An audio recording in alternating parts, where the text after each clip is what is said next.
अस्सलाम वालेकुम, welcome back to ब्रेनोरा academy. और आज के इस इंपॉर्टेंट वीडियो लेक्चर में हम एक न्यू चैप्टर स्टार्ट करने जा रहे हैं जिसका टाइटल है एनिमल बिहेवियर। सेकेंड ईयर के जितने भी चैप्टर्स हैं उनके अंदर इसका शुमार होता है। One of the most important and interesting chapter है ये animal behaviour.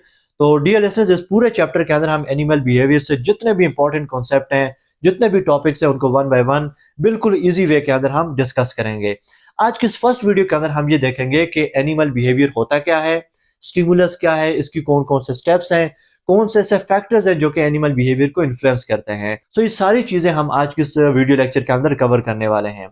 First of all हम ये देखते हैं कि एनिमल बिहेवियर होता क्या है। सो इसकी डेफिनेशन ये है कि any behaviour is any observable and coordinated response of an organism to internal और external stimulus.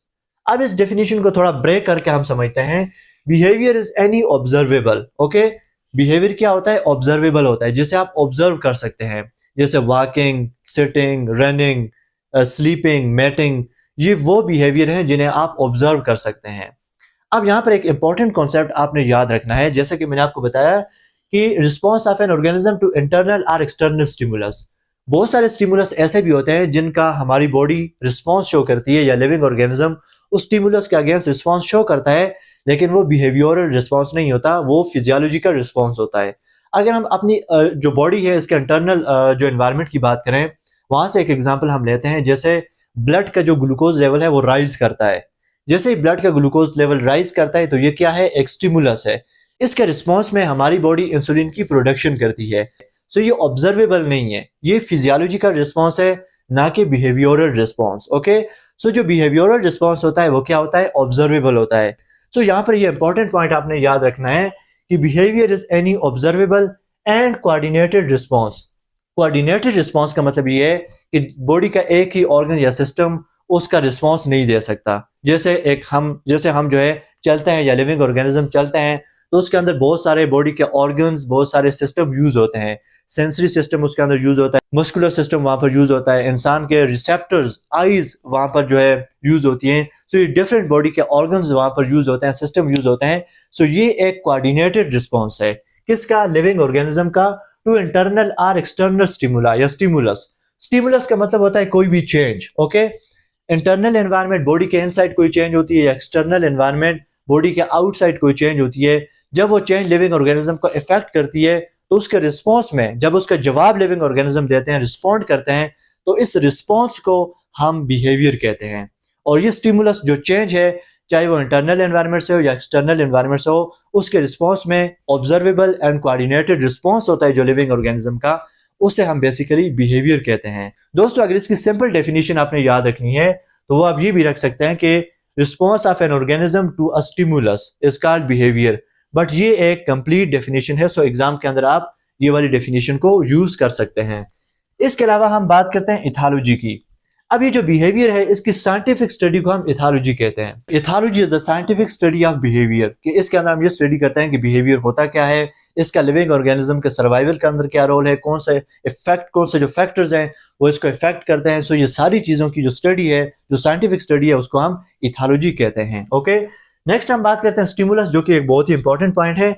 Any change that produces a response in an organism. कोई भी चेंज, चाहे वो इनसाइड ऑफ द बॉडी हो, जैसे कि हार्मोनल चेंजेस होती हैं, बाकी बहुत सारी चेंजेस होती हैं, पेन वगैरह। इसके अलावा एक्सटर्नल एनवायरनमेंट से कोई चेंज आती है, जैसे लाइट, टेम्परेचर, टच। सो ये वो चेंजेस हैं जो कि लिविंग ऑर्गेनिज्म को इफेक्ट करती हैं, एंड देन लिविंग ऑर्गेनिज्म इनके अगेंस्ट अपना रिस्पॉन्स शो करता है। सो ये जो चेंज है जो कि एक रिस्पॉन्स प्रोड्यूस करवाती है एक लिविंग ऑर्गेनिज्म से, इस चेंज को हम नाम देते हैं स्टिमुलस का। ओके, ये इंटरनल एनवायरनमेंट से भी हो सकती है एंड एक्सटर्नल एनवायरनमेंट से भी हो सकती है। अगर इसके ओरिजिन की बात करें तो मैंने आपको बता दिया कि या तो ये आउटसाइड ऑफ द बॉडी होगी, एक्सटर्नल एनवायरनमेंट से होगा, जैसे light, heat, sound, touch, smell वगैरह, जो कि बॉडी के आउटसाइड से प्रोड्यूस होते हैं, या फिर वो इनसाइड ऑफ द बॉडी से प्रोड्यूस होंगे, जैसे कि हंगर, थर्स्ट, पेन, हार्मोन्स, जो कि इनसाइड ऑफ द बॉडी से जनरेट होते हैं।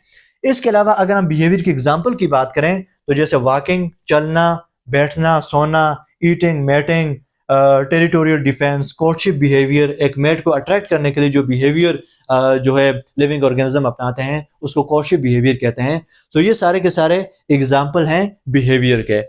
नेक्स्ट हम ये देखते हैं कि नेचर ऑफ बिहेवियर क्या है, बिहेवियर स्टार्ट कैसे होता है, इसके प्रोसेसेस क्या हैं। ओके, तो कोई भी स्टिमुलस होगा, मैंने आपको बता दिया, उसका रिस्पॉन्स लिविंग ऑर्गेनिज्म देंगे, उस रिस्पॉन्स को, उस जवाब को बेसिकली हम बिहेवियर कहते हैं, और ये डिपेंड करता है स्टिमुलस के ऊपर। ओके, अब स्टिमुलस फॉर एग्जांपल लाइट है, तो हमारे आइज के प्यूपल जो है कंस्ट्रक्ट हो जाते हैं। यहाँ पर जो स्टिमुलस को उसके अकॉर्डिंगली हमने बिहेवियर अपना शो किया। नोज क्या करता है, ये स्मेल को डिटेक्ट करता है। आइज क्या करती हैं, लाइट को डिटेक्ट करती हैं। ईयर्स क्या करते हैं, ईयर से हम जो है वो साउंड को डिटेक्ट करते हैं। सो डिफरेंट रिसेप्टर होते हैं डिफरेंट स्टिमुलस को परसीव करने के लिए। Okay, every organism respond to a specific stimuli and response में बी सिंपल और कॉम्प्लेक्स। ये रिस्पॉन्स सिंपल भी हो सकता है, कॉम्प्लेक्स भी हो सकता है। अब सिंपल रिस्पॉन्स का मतलब ये दोस्तों कि सिंपल रिस्पॉन्स में living organism direct straight forward response show करते हैं, इसके अंदर कोई मल्टीपल स्टेजेस नहीं होती। फॉर एग्जांपल जब लाइट जो है एक एक्सटर्नल स्टिमुलस है, लाइट प्लांट के ऊपर पड़ती है तो प्लांट की जो स्टेम है वो लाइट की तरफ बेंड हो जाती है। सो स्ट्रेट फॉरवर्ड रिस्पॉन्स है, इसके अंदर कोई मल्टीपल स्टेजेस नहीं है। लेकिन कॉम्प्लेक्स बिहेवियर वो होता है जिसके अंदर मल्टीपल स्टेजेस होती हैं, जैसे टेरिटोरियल डिफेंस। एक बर्ड, आपको मैं एग्जांपल देता हूं कि अगर एक बर्ड जो है वो अपने एक स्पेसिफिक एरिया को अपनी टेरिटरी बनाता है, उसके अंदर उसका नेस्टिंग जो है एरिया होगा, उसकी फूड होगी, मैटिंग पार्टनर होगा, सो ये उसका एक स्पेसिफिक टेरिटरी है, वो इसको डिफेंड करेगा। लेकिन इस टेरिटरी के अंदर अगर कोई और बर्ड आके शामिल होता है, कोई और बर्ड जो है बाहर से आके एंटर होता है, तो ये बर्ड क्या करता है, उसको पहले आइडेंटिफाई करता है। आइडेंटिफाई करने के बाद वो ये डिसाइड करता है कि क्या ये उसके लिए डेंजर है या नहीं है, एंड देन फिर उसके अगेंस्ट वो क्या करता है, अपना रिस्पॉन्स शो करता है। सो ये क्या है, एक कॉम्प्लेक्स बिहेवियर है। इसके अलावा हम कोर्टशिप बिहेवियर की बात करते हैं। एक मेट को अट्रैक्ट करने के लिए जो एक लिविंग ऑर्गेनिज्म जो है डिफरेंट किस्म के physiological and behavioural responses show करता है, तो ये कोर्टशिप बिहेवियर के अंदर शामिल है। Mating behaviour in birds and mammals. अब मेटिंग बिहेवियर के अंदर सबसे पहले मेट को आइडेंटिफाई करना होता है, उसके बाद बहुत सारी फिजियोलॉजिकल चेंजेस बॉडी के अंदर लेके आना, बिहेवियरल चेंजेस। तो ये सारी की सारी कॉम्प्लेक्स फिनोमेना है, बहुत सारे स्टेजेस जो है वो शामिल है कॉम्प्लेक्स बिहेवियर के अंदर। तो ये एग्जांपल क्या आ जाती हैं, कॉम्प्लेक्स बिहेवियर की एग्जांपल्स हैं। अब मोस्ट इंपॉर्टेंट जो पॉइंट है वो ये है कि ये बिहेवियर परफॉर्म कैसे होता है। लिविंग ऑर्गेनिज्म एक स्टिमुलस के अगेंस्ट अपना रिस्पॉन्स कैसे शो करते हैं, कौन कौन से स्टेप्स हैं, स्टेजेस क्या हैं। सो फर्स्ट ऑफ ऑल मैंने आपको बताया कि एक स्टिमुलस होता है, इसको हम एग्जाम्पल के जरिए जो है वो करते हैं, समझते हैं। एक स्टिमुलस होता है, स्टिमुलस क्या है, मान लीजिए एक फॉरेस्ट के अंदर, एक जंगल के अंदर एक डीर है, उसके सामने एक लायन आता है, उसका प्रीडेटर है। अब ये लायन क्या है, लायन उसके सामने खड़ा है, तो ये लायन उसके लिए एक स्टिमुलस है, एक्सटर्नल एनवायरनमेंट में एक चेंज है। अब इस स्टिमुलस को वो अपनी आईज के जरिए डिटेक्ट करेगा, देखेगा। ओके, अपनी आईज के जरिए उसको डिटेक्ट करेगा। सो ये आईज उसके रिसेप्टर आ जाते हैं, रिसेप्टर हैं। ओके, अब उसको डिटेक्ट करने के बाद उसके सेंट्रल नर्वस सिस्टम में उस इंफॉर्मेशन की प्रोसेसिंग होगी। ओके, उसकी क्या होगी, सेंट्रल नर्वस सिस्टम में, यानी कि ब्रेन के अंदर, आप कह सकते हैं ब्रेन के अंदर इस स्टिमुलस की प्रोसेसिंग होगी कि बेसिकली ये क्या है, उसकी प्रोसेसिंग होगी, यानी कि डेटा को प्रोसेस किया जाएगा, मीनिंगफुल डेटा उसे बनाया जाएगा। एंड देन क्या होगा, इंटीग्रेशन। इंटीग्रेशन का मतलब है उसका मतलब निकाला जाएगा कि बेसिकली ये एक लाइन है, ओके, जो कि उसका प्रीडेटर है, उसके लिए डेंजर है, उसके लिए खतरा है। सो लिहाजा उसने क्या करना है, वहां से अपने आप स्केप करना है, भगा लेना है। सो ये उसका मीनिंग निकल के सामने आता है।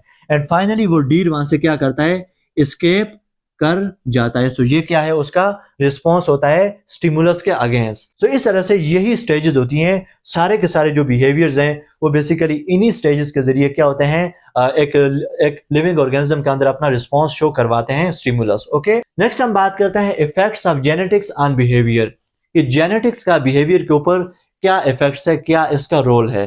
तो दोस्तों आप ये बात जानते हैं कि जीन जो है ये एक लिविंग ऑर्गेनिज्म के सेल के अंदर, उसके डीएनए के अंदर प्रेजेंट होते हैं। जीन की एक्सप्रेशन होगी, ये बॉडी के अंदर इंस्ट्रक्शन देते हैं, जैसे कोऑर्डिनेशन हो गया, इसके अलावा हार्मोनल प्रोडक्शन, जितने भी बॉडी के अंदर काम होते हैं इसके पीछे बेसिकली जीन्स होते हैं। और यही जो इंस्ट्रक्शंस हैं, ये जो काम है, ये फिर बेसिकली रिस्पांस शो करवाते हैं लिविंग ऑर्गेनिज्म से। सो इसके पीछे बेसिकली क्या है, जीन्स हैं। और इन जीन्स को कौन इन्फ्लुएंस करता है, एनवायरमेंट करता है। ओके, एनवायरमेंट जीन्स को ऑन एंड ऑफ करवाता है। एनवायरनमेंट के अकॉर्डिंगली जीन्स ऑन होते हैं, ऑफ होते हैं, फिर वो आगे अपना फंक्शन परफॉर्म, जो बॉडी है वो अपना फंक्शन परफॉर्म करती है एनवायरनमेंट के अकॉर्डिंगली। सो यहाँ पर हम ये कह सकते हैं कि जीन और एनवायरनमेंट दोनों एनिमल बिहेवियर को इन्फ्लुएंस करते हैं। ओके, एनवायरनमेंट के अकॉर्डिंगली जीन्स ऑन होते हैं, ऑफ होते हैं, बॉडी का जो बिहेवियर है वो चेंज होता रहता है। सो ये दोनों चीजें, दोनों के इंट्रैक्शन से एक एक्चुअल बिहेवियर क्या होता है, जनरेट होता है, बनता है। सो यहाँ पर आप देख सकते हैं कि behaviour is influenced by genes and environment. अगर हम जीन्स की बात करें तो gene influence behaviour but do not always directly determine it. सिर्फ अकेला जीन जो है वो बिहेवियर को डायरेक्टली डिटरमाइन नहीं कर सकता। अब फॉर एग्जांपल एक लिविंग ऑर्गेनिज्म के सामने कोई डेंजर आता है तो वो क्या करता है, सडनली वहां से एस्केप कर जाता है। सो ये उसके बिहेवियर, ये उसके जेनेटिक्स के अंदर है, लेकिन एनवायरनमेंट के अंदर डिफरेंट एक्सपीरियंसेस इसको इफेक्ट कर सकते हैं। सो एक एक्चुअल बिहेवियर जो होता है, ओके, जो एक्चुअल बिहेवियर होता है वो interaction of gene and environment दोनों के इंट्रैक्शन से मिलकर बना होता है। ना ही कोई बिहेवियर प्योरली जेनेटिक होता है और ना ही वो प्योरली एनवायरमेंटल होता है, बल्कि दोनों के इंट्रैक्शन से एक्चुअल बिहेवियर बनता है। वन जीन में इफेक्ट्स मेनी ट्रेट्स, एक जीन बहुत सारे ट्रेट्स को इफेक्ट कर सकता है। अब फॉर एग्जांपल जो नर्वस सिस्टम है, इसके पीछे जो जीन काम करता है वो इंसान की सेंसरी एबिलिटीज, रिसेप्टर्स, कोऑर्डिनेशन, इन सारी चीजों को इफेक्ट कर सकता है। ओके, इसके अलावा most behaviours are controlled by many genes, जिसको हम पॉलीजेनिक इफेक्ट कहते हैं। बहुत सारे, जैसे कॉम्प्लेक्स बिहेवियर की हम बात करते हैं तो कॉम्प्लेक्स बिहेवियर के पीछे बहुत सारे प्रोसेसेस होते हैं, बहुत सारी चीजें होती हैं। हार्मोनल प्रोडक्शन भी हो सकता है, मस्कुलर उसकी जो एक्टिविटीज हैं वो हो सकती हैं, नर्वस सिस्टम की बहुत सारे जो फंक्शन है वो परफॉर्म हो सकते हैं। तो ये बहुत सारे काम एक कॉम्प्लेक्स बिहेवियर के पीछे होते हैं। सो इन कॉम्प्लेक्स बिहेवियर के पीछे जो काम होते हैं उनके पीछे बहुत सारे जीन्स काम करते हैं। सो बहुत सारे जीन्स मिलकर भी एक बिहेवियर को कंट्रोल कर सकते हैं और इस टर्म को हम नाम देते हैं, इस प्रोसेस को हम नाम देते हैं पॉलीजेनिक इफेक्ट का। इसके अलावा मैंने आपको बताया कि एनवायरनमेंट इफेक्ट करता है जीन्स को। सो एनवायरनमेंट भी एक लिविंग ऑर्गेनिज्म के बिहेवियर को इफेक्ट कर सकता है। Environment can influence gene expression, gene की एक्सप्रेशन एनवायरनमेंट के अकॉर्डिंगली होगी। सीजन जैसे जैसे चेंज होते हैं तो आप देखते हैं कि बहुत सारे लिविंग ऑर्गेनिज्म के बिहेवियर के अंदर भी चेंजेस आती हैं। फूड अवेलेबिलिटी एनवायरनमेंट के साथ साथ चेंज होती है, उसके जो प्रीडेटर्स हैं उनकी अवेलेबिलिटी भी चेंज होती है, माइग्रेशन भी इसके अंदर आ जाती है। सो ये सारे के सारे जो बिहेवियर हैं ये एनवायरनमेंट के ऊपर डिपेंडेंट हैं और फिर एनवायरनमेंट के अकॉर्डिंगली जीन एक्सप्रेशन होती है। लिविंग ऑर्गेनिज्म अपना रिस्पॉन्स शो करते हैं, बॉडी के अंदर चेंजेस लेके आते हैं। ओके, इसके अलावा environmental factors can modify behaviour, मैंने आपको ये सारी चीजें बता दी हैं। एंड एक्चुअली जो फाइनल मोस्ट इंपॉर्टेंट लाइन है वो यही है कि जो एक्चुअल बिहेवियर है वो जीन और एनवायरनमेंट दोनों के इंट्रैक्शन से जो है शेप होता है, बनता है। सो ये होता है बिहेवियर। सो आई होप आज का लेक्चर आपको पसंद आया होगा। अगर आज का लेक्चर आपको पसंद आया तो प्लीज चैनल को सब्सक्राइब करें और वीडियो को लाइक करें ताकि आने वाली वीडियोस के नोटिफिकेशंस आप तक पहुंच पाएं। Thank you so much. Allah Hafiz.